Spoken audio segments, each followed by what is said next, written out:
मुंबई के new India cooperative bank limited के पूर्व जनरल मैनेजर हितेश प्रवीण चंद मेहता पर बैंक से 122 करोड़ रुपए गबन करने का आरोप लगा है। यह घोटाला तब हुआ जब हितेश बैंक के जनरल मैनेजर थे और दादर गोरेगांव ब्रांच की जिम्मेदारी उनके पास थी। आरोप है कि उन्होंने अपने पद का दुरुपयोग करते हुए दोनों ब्रांच के खातों से 122 करोड़ रुपए का गबन कर लिया। बैंक के चीफ अकाउंट्स ऑफिसर की शिकायत पर दादर पुलिस ने इस मामले में केस दर्ज कर लिया है। शिकायत के मुताबिक यह घोटाला साल 2020 से साल 2025 के बीच हुआ। पुलिस को शक है कि हितेश के अलावा एक और व्यक्ति भी इस घोटाले में शामिल है। मामले की गंभीरता को देखते हुए इसे आगे जांच के लिए इकोनॉमिक ऑफेंस विंग यानी ईओडब्ल्यू को ट्रांसफर कर दिया गया है। दादर पुलिस ने इस मामले में भारतीय न्याय संहिता यानी बीएनएस की धारा 316(5) और 61(2) के तहत एफआईआर दर्ज कर लिया है।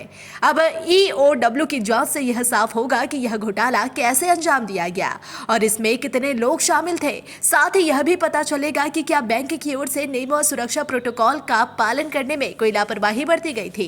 हाल ही में आरबीआई ने न्यू इंडिया कोऑपरेटिव बैंक पर कड़े प्रतिबंध लगा दिए। इस बैन के बाद अब बैंक ना तो किसी को नया लोन दे सकेगा और ना ही मौजूदा लोन का नवीनीकरण कर सकेगा। साथ ही बैंक नई जमा राशि एक्सेप्ट नहीं कर पाएगा और कोई निवेश भी नहीं कर सकेगा। इसके अलावा अपनी देनदारियों के लिए पेमेंट भी नहीं कर सकेगा और संपत्तियों को बेचने पर भी रोक रहेगी। आरबीआई ने गुरुवार को अपने बयान में कहा था कि बैंक में हाल ही में हुई वित्तीय गड़बड़ियों और जमाकर्ताओं के हितों की सुरक्षा के मद्देनजर ये कदम उठाए गए हैं। ये प्रतिबंध 13 फरवरी 2025 से प्रभावी होंगे और अगले 6 महीने तक लागू रहेंगे। मुंबई के new India cooperative bank limited के पूर्व जनरल मैनेजर हितेश प्रवीण चंद मेहता पर बैंक से 122 करोड़ रुपए गबन करने का आरोप लगा है। यह घोटाला तब हुआ जब हितेश बैंक के जनरल मैनेजर थे और दादर गोरेगांव ब्रांच की जिम्मेदारी उनके पास थी। आरोप है कि उन्होंने अपने पद का दुरुपयोग करते हुए दोनों ब्रांच के खातों से 122 करोड़ रुपए का गबन कर लिया। बैंक के चीफ अकाउंट्स ऑफिसर की शिकायत पर दादर पुलिस ने इस मामले में केस दर्ज कर लिया है। शिकायत के मुताबिक यह घोटाला साल 2020 से साल 2025 के बीच हुआ।